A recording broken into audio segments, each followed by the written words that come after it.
Nangako si suspected drug lord Kerwin Espinosa na ibubunyag niyang lahat ng kanyang nalalaman ukol sa iligal na palitan ng droga. Ito'y kung ilalagay umano ng pamahalaan si Espinosa sa Witness Protection Program. Ayon kay Philippine Ambassador to the United Arab Emirates Constancio Vigno Jr., hiniling ito ni Espinosa dahil gusto nitong tiyakin ang kanyang seguridad pati na rin ng kanyang pamilya. Iginit ni Vigno, inaasahan nila na posibleng hindi magkakalayo ang magiging revelasyon ni Kerwin sa mga naging testimonya ng kanyang ama. Kinumpirma naman ni Department of Justice Secretary Vitaliano Aguirre II na nakatakda nang ilagay si Kerwin Espinosa sa ilalim ng kustodiya ng National Bureau of Investigation. Umano'y big-time drug lord na si Kerwin Espinosa, bantay sarado kapag naiuwi na sa Pilipinas bukas. Paggamit ng e-cigarettes, gusto ng DOH ay ipasama sa nationwide ban sa paninigarilyo. At 65th Miss Universe sa Pilipinas, tuloy na sa Enero. Yan at iba pang balita, abangan sa pinagkakatiwalaang 24 oras. Sa kabila ng mga panawagan na siya'y magbitiw, iginiit ni Senadora Laila De Lima na hindi siya magre-resign bilang senador. Dagdag pa ni De Lima, hindi maaaring maging batayan ang kanyang naging relasyon kay Ronnie Dayan sa usapin ng illegal na droga. Ang ulat alamin natin mula sa aming kasamang si Marita Muahe. Decision ba so yun? Wala akong pwedeng pumilit sa akin doon. So you won't resign, ma'am? Sila dapat ang nagre-resign sa ginagawa nila eh. Why, ma'am? Wala silang mga, wala silang qualms about doing all this to me. Na ginagamit nila yung buong machinery, resources ng Executive Department. Ito ang sagot ni Senator Laila De Lima sa sinabi ni DOJ Secretary Vitaliano Aguirre na mag-resign na lamang ang senadora upang hindi mapahiya ang buong Senado. Hinaing ni De Lima, masyado na siyang idinidiin at tanging siya na lamang daw ang nakikita at pinagbibintangan sa maraming bagay.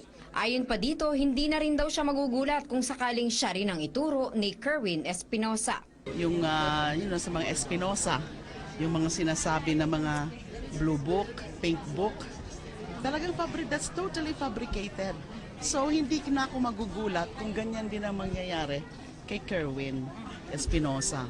Na yan ang magiging parang quid pro quo na, pababalikin siya dito and then isi-secure siya and then baka mag-offer na naman sila ng immunity dahil nga ilalagay sa WPP. So, ako na naman ang ituturo niyan. Muling pinanindigan ng senadora na wala siyang kinalaman sa illegal drug trade at wala siyang pinoproteksyonan o itinatagong sino man. Hindi rin daw pwedeng gawing basehan na dahil umamin siyang nagkaroon sila ng relasyon ni Ronnie Dayan na dati niyang driver at bodyguard ay may kinalaman na siya sa illegal na droga sa pamamagitan ng isang bagman. That's not at all proof. What's the connection of that? Assuming lang na totoong may bagman. Assuming lang, just assuming yung kasinungalingan nila na ako ay in any way involved through a bagman. Kailangan bang meron na a romantic relationship with a bagman? Samantala sa issue ng moralidad dahil sa pagpatol umano nito kay Dayan na isang pamilyadong tao, No one can judge me on my morality. ayaw naman itong mag-comment tungkol sa 1 milyong pisong reward money na nakapato ngayon sa ulo ni Dayan. To lie.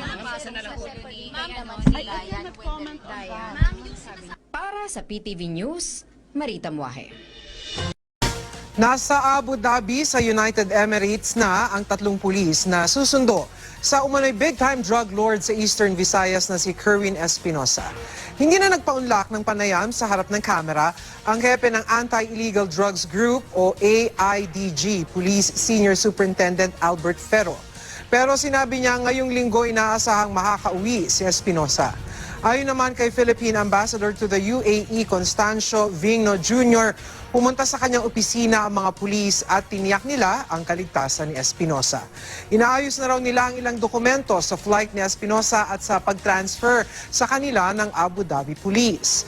Dagdag ni Vigno, nais daw ni Espinosa na sumailalim sa Witness Protection Program ng DOJ at handa raw niyang isiwalat ang lahat ng kanyang nalalaman sa kalakalan ng droga. I was informed by the head of the team, PNP team, that their only mission is to bring Mr. Kerwin Espinosa secured and bring him back safely to the Philippines. Pinabulaanan ng PNP Criminal Investigation and Detection Group na riot ang naganap sa New Bilibid Prison noong Setyembre kung saan napatay ang inmate na si Tony Co at nasaksak ang high-profile inmate na si JB Sebastian. Ayon sa kanilang investigasyon, dalawang magkahiwalay na insidente ng pananaksak ang naganap sa loob ng kulungan. Pag-amin ng inmate na si Tomas Doninia na sangkot sa naturang insidente, isang kaibigan mano ang nag-utos sa kanyang saksakin si Sebastian para hindi ito makatestigo laban kay Senadora Laila de Lima. Ang report mula kay Jervis Manahan. Wala raw nangyaring riot sa New Bilibid Prison noong September 28, araw kung kailan nasawi ang inmate na si Tony Co at nasaksak ang high-profile inmate na si JB Sebastian. Yan ang inilahad ni Police Superintendent Francisco Ebreo nang ipresenta ang kanilang findings sa House Subcommittee on Correctional Reforms. Base raw sa kanilang investigasyon, dalawang magkahiwalay na stabbing incidents lang ang nangyari sa loob ng kulungan. Una ang pagsaksak ng inmate na si Clarence Dongail kay Tony Co para pigilan ang kanilang pot session na naganap sa selda, na siya ring ikinamatay ni Co. At pangalawa, ang pagsaksak ng inmate na si Tomas Doninia kay JB Sebastian na nasa mess hall noon. Ayon kay Ebreo, umamin si Doninia na politika talaga ang rason kung bakit nasaksak si Sebastian. Inmate Doninia averred that he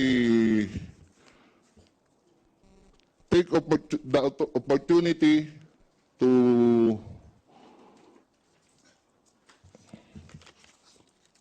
stab JB Sebastian in order to prevent him from testifying in the House inquiry. Isang kaibigan daw ni Doninia ang kumuusap sa kanya para patahimikin si Sebastian mula sa pagtestigo laban kay Senadora Laila de Lima. Na-establish nyo ba? Sino naman ang bakit yun ang motibo ni Doninia? At kung may nag-utos sa kanya, sino ang nag-utos sa kanya na wag saksakin si JB Sebastian para hindi ito makapag-testify? Were you able to establish that in your investigation, Mr. Chair? Yeah, go ahead, sir. Superintendent MPU. Ayon, sir, sa sinumpuang salaysay ni Tomas Doninia na ibinigay niya noong ika-8 ng October 2016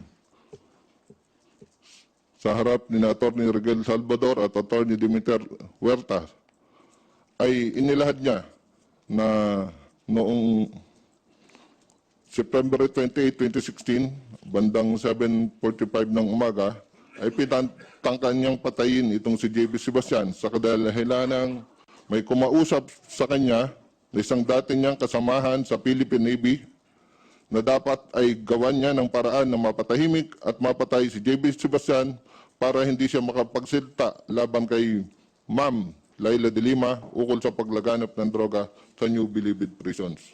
Hindi na pinangalanan ng CIDG ang tauhan ng Navy na nag-utos para ipapatay si Sebastian. Dito na uminit ang ulo ng ilang mambabatas dahil tila nag-stagnate o hindi natapos ng CIDG ang kanilang investigasyon. If you tell me that it was held in abeyance already for about 2 months or 1 month, therefore, the next question that I am going to ask you is, why do you allow it to stagnate to so long without conducting any action? Because, sir, as I mentioned earlier, sir, that there was already conclusion, sir. We have already concluded the investigation. Bukod pa dito, hindi raw nakuhanan ng CCTV footage ang mismong pananaksak dahil wala raw CCTV sa mga pinangyarihang lugar. Ayon sa CIDG, fact-finding lamang ang ginawa nilang investigasyon kaya hindi nila balak kasuhan ang tatlong nasa likod ng pananaksak. Bureau of Corrections o ang pamunuan daw ng NBP ang dapat magsampa ng kaso laban sa mga nasa likod nito. Pero wala pa raw silang kaso inihahain hanggang sa ngayon. Nanindigan din sila na walang pananagutan ang mga opisyal ng PNP Special Action Force na nagbabantay sa Bilibid noong mga panahong yun. Ipagpapatuloy daw ng CIDG ang investigasyon lalo na't hindi basta-basta ang mga inmate na sangkot dito. Pero panukala nila sa ngayon, mas higpitan ang seguridad sa New Bilibid Prison para hindi na ma-audit pa ang mga ganitong insidente. Para sa PTV News, Jervis Manahan. Ipinagtataka ni Justice Secretary Vitaliano Aguirre II kung bakit hindi agad sumasagot sa mga hiling nilang bank record ang Anti-Money Laundering Council o AMLAC. Ani Aguirre, noong ika-19 ng Setyembre, nag-request ang National Bureau of Investigation o NBI ng bank transactions ng mga umano'y narco-general na kasama sa drug list. Ayon kay Aguirre, nagamit sana ang mga record na yon para sa mga reklamong isinampa laban kay Senadora Laila de Lima at iba pang itinuturong kasabwat nito. Matatandaang noong Lunes sa anibersaryo ng NBI, pinasaringan ng Pangulong Duterte ang AMLAC dahil sa bagal ng pagtugon nito sa mga hiling ng NBI. Pero sa tagal ng paghihintay nila, hindi na sila nakapaghintay at nag-decide ng NBI na i-file na at i-pursue na lamang yung kanilang request kung naka-file na. Ikaw po si Kirby na at welcome daw po sa na makipagtulungan si Kirby. Turo na naman. Ganun na naman ang gagawin nila. At kung mangyari yan, hindi na po ako magugulat. Kasi puro nga ganun ang ginagawa nila. Pina-fabricate nila yung mga istorya na yan. Nalinilink ako sa drug trade. Pagka nagkaroon ng pangalan ko sa supposedly listahan na yan, yung sa mga Espinosa, yung mga sinasabi na mga blue book, pink book, talagang public, that's totally fabricated. So hindi ko na ako magugulat kung ganyan din ang mangyayari kay Kerwin Espinosa.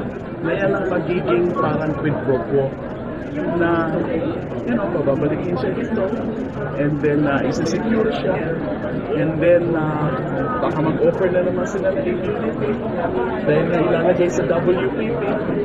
So, ako na naman ang itutulungan. Hindi ito ba napapansin na lahat na lang ng mga nila efforts are really focused on me. Ako lang ang dinidiin nila. Ako lang yung kinakasuhan nila. Ako lang yung pinagtutulong-tulungan nila. Nakarinig na ba kayo ng mga ibang kaso na under case build up against other alleged protectors, alleged cuddlers, yung mga tunay na protector and cuddler? Kasi ako sigurado ako hindi ako protector, hindi ako cuddler, hindi ako involved in whatever capacity sa drug trade. Pero sa akin sila nakasentro. Lahat na case build up nakasentro sa akin. Yung mga tunay na mga dapat imbestigahan nila, yung mga dapat filean nila ng kaso. Nakarinig na ba kayo ng development on those cases? Hindi. So, tingnan nyo naman ang nangyayari. Tapos, pinagpipiestahan naman yung punto about yung sa personal life ko. Link na naman dyan sa drug trade na yan. Kasi that's the whole point. Ako lang ang gustong diinin. Ako lang ang gustong kasuhan. Ako lang ang gustong ikulong. So what is this? So pinufloat na naman nila yung idea ni Kerwin Espinosa.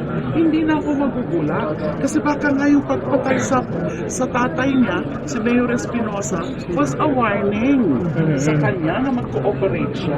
Na ganun din ang ginawa kay JB Sebastian. Sabi ko ni Secretary, ma'am, totoo po ba? No one can judge me on my morality. Ma'am, yung sinasabi po na mag-resign na lang daw po kayo, ma'am. Decision mo po yun.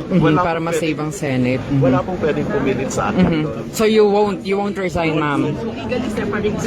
Sila dapat na nagre-resign sa ginagawa nila eh. Wala silang mga wala silang qualms about doing all this to me. Na ginagamit nila yung buong machinery, resources ng executive department. At as I said, sa akin lang sila nakatuon. Anong klaseng standards yan? Anong klaseng mindset yan?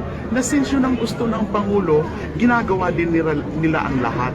Kahit yung pamimilit, pag-coerce, pag-blackmail ng mga witnesses, na pag-pipilit sa kanila, and then pakikidil sa kanila, ang mga ganyan, yung I wouldn't be surprised na may ongoing deal na with Kerwin Espinosa para lang ituro na naman ako.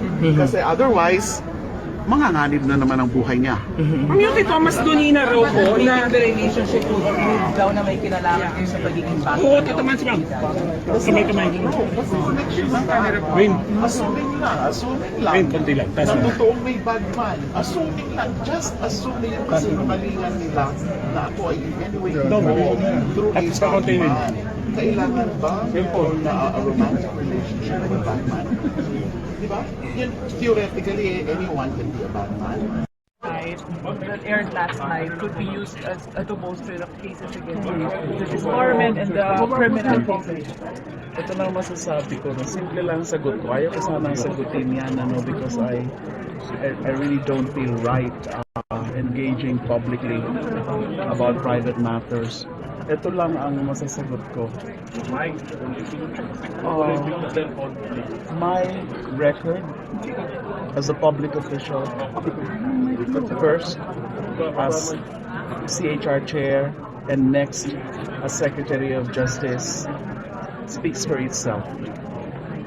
And my record and my reputation has been untarnished until now because of all this unjust and unfair, false allegations, fabricated lies against my alleged involvement in the drug trade. So my reputation has been untarnished until now, when it's being unfairly and unjustly besmirched by all of these fabricated lies against about my alleged involvement in the drug trade. So yun lang ang pwede ko. Yung nga po sabi ng Secretary that can be used against him daw for yung admission No, that's his opinion. But ma'am, when you admitted It's a private matter. I'm never comfortable responding about private matters, so please excuse me. Okay. Thank you, ma'am.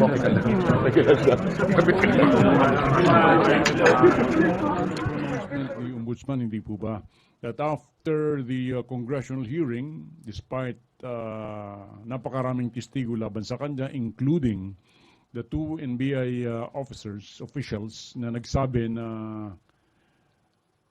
in two instances, tumanggap si Secretary De Lima and si Ronnie Dayan doon sa bahay nila diyan sa Parañaque ng tigli 5 milyong piso.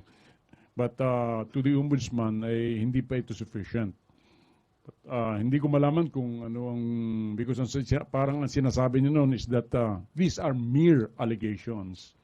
Palagay ko hindi lang mere allegations, these are accusations, although testimonial evidence lamang. Pero whether it is testimonial evidence, these are evidence against somebody for being charged of the violation of the Dangerous Drugs Act. All right, next question. Kaya hindi ko po alam kung bakit niya sinasabi, and I believe that it is the Ombudsman herself who could explain her stand. But since the Department of Justice and the Ombudsman have concurrent jurisdiction, mabuti lang may concurrent.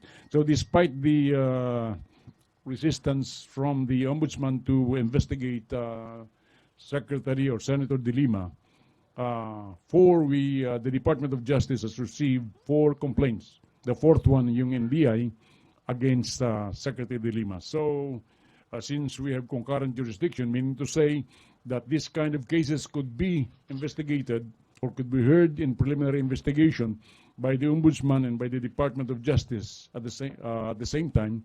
So we are continuing our preliminary investigation in connection with these charges. Next question, Tuesday New of DZBB. Hi sir, good morning po. Morning. Sir, speaking of Witness Protection Program, Senator Lacson said na mas makabubuti po sana kung wala munang iaalok ang Department of Justice na isailalim si Kerwin Espinosa sa Witness Protection Program. Kuhanan na muna siya ng mga testimonya para daw po lumabas na wala siyang pagkakautangan ng loob na hindi lang papabor sa pamahalaan kung sino man yung sasabihin niya dahil under na siya ng Witness Protection Program kapag inuna na siyang i-offer nito. What is your take on that, sir? Well, mayroong punto si Senator Lacson and I respect his point. But siyempre, ang makakasagot niyan or makapag-decision dyan ay yung mismong may katawan. Ano ang kagustuhan ni Kerwin pagdating niya dito? Ganun ba sa kagustuhan ni Senator Lacson? Or ang gusto niya to be able to be put under the protection of the Witness Protection Program in view of what happened to his father? We were told that Kerwin was very much fearful for his life as well as the lives of his common law wife and children. Kaya pag ang hindi immediate ang ginawang protection ng Witness Protection Program, baka siguro sa loob sa kanyang kanyang opinion, baka hindi masyado silang maprotektahan. Kasi pag nasabihan sa akin na hindi lamang yung sarili niya, kundi pati yung para may common law wife siya, plus about 3 minor children. He was very fearful for their lives in view of what happened to the father. Yes, sir. Another follow-up, sir. Since hindi po makita si Ronnie Dayan, magiging sufficient na po ba yung testimonya ni Kerwin pagdating niya rito, kahit hindi na natin makuhanan ng mga pahayag itong si Dayan? Actually, even without Dayan's testimony, even without Kerwin's testimony, sufficient na. Sobra-sobra na nga pagdating sa testimonial evidence. But considering that we are strengthening the case, parang yung sinasabi ko noon, that we would want to file an airtight case, every single additional evidence, we welcome it. Last on my part, sir. Yung case po ba na yan, maisasampaw na po natin at least bago matapos ang taon na ito? Last Friday, ang ginawa ko, nag-issue na ako ng department order consolidating all 4 cases filed against De Lima and other respondents. Ngayon, with respect to the detail on how the 5-man panel of formed by the Department of Justice to preliminary investigate this case, pinaubaya ko na po yan dun sa 5-man panel. Kasi ayaw ko naman po lumabas na at makita o ma-observe ng mga tao na yung mga detalyadong gagawin ng 5-man panel, pinakikialman pa ng Department of Justice, ng Secretary of Justice. Kaya tiyan po, kung if ever you have any further question about how they are going to conduct the preliminary investigation, how much time will be given to them in order to file their counter affidavits, doon na po tayo pumunta sa 5-man panel. Any more questions? Rosalie Cos of UNTV. Good morning, sir. Tanong lang po namin.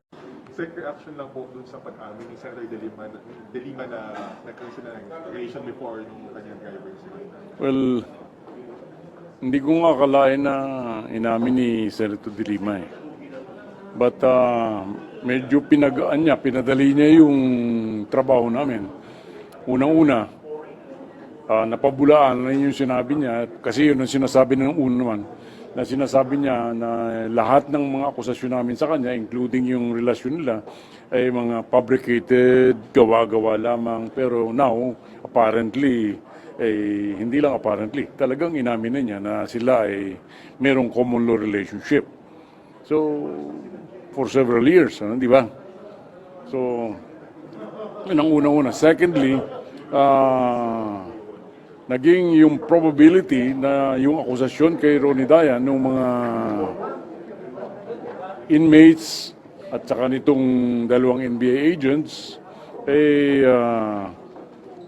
talagang napalakas na sapagkat ngayon hindi lamang kasi kung dati ay isa lamang siyang driver o kaya isang bodyguard, yun ang sabi nila, hindi ka panipaniwala o mahirap paniwalaan na siya may lakas ng loob, may karapatang mangolekta ng mga drug money sa loob ng bilibid. But now that it has been admitted na taon ang kanilang pagsasama bilang mag-asawa, kapanipaniwala na ngayon yung akusasyon sa kanila na talagang si Ronnie Dayan ay kumukolekta ng drug monies dun sa mga drug lords sa loob ng Bilibid. And thirdly, wala nang problema yung mga nag-file sa kanya ng disbarment cases for immorality sapagkat inamin na niya yung kanyang immorality na siya ay nakikipag-apid sa isang lalaking may asawa. Sa Supreme Court kasi very stringent yan ng sa morality ng mga abogado eh. Talagang mataas ang standard namin at pag mga ganyang immorality ang palaging penalty binibigyan ng Supreme Court yung disbarment. Inaalsan ka ng lisensya ng iyong pagiging abogado. Sir, ano po ito? So, sabihin parang yung kaso against De Lima mas malakas ngayon dahil... Mas malakas ngayon, definitely. Kahit outright denial siya sir sa same interview saying na hindi pa rin siya although nagkaroon siya ng relationship, hindi naman siya nakinabang dahil wala naman daw apparent drug na nagamit sa kanya. Siyempre, yun ang hindi niya aminin. But sinong hindi maniniwala na taon ng kanilang pagiging mag-asawa? Kasi hindi ka maniniwala ng asawa mo, hindi mo alam ng asawa mo yung ginagawa ng asawa mo. So, I'm very sure na in this common relationship nila, mag-asawa sila for several years, na hindi maaaring sabihin hindi ka panipaniwalang sabihin ni Senator De Lima na hindi niya alam yung ginagawa ni Ronnie Dayan. At ganun din naman si Ronnie Dayan na hindi niya alam yung ginagawa ni Secretary De Lima. Sir, yung explanation ni Senator De Lima na matagal nang separated si Ronnie Dayan. Hindi mapaggaan ng kanyang kaso yon sapagkat as long as may asawa yung lalaki at hindi naman annulled yung kanilang kasal, may asawa yan. Kaya't ikaw ay nakikipag-apid sa may asawa. And even kung wala mang asawa yan, yung pagiging abogado mo na parang publicly liaison ka sa iyong subordinate, immoral yan. May President, may ilang kaso na roughly nangyari before na disbar dahil sa immorality? Ay maraming, libo yan. Maraming, siguro kung hindi man libo, daan-daang mga abogado ang napakabilis ng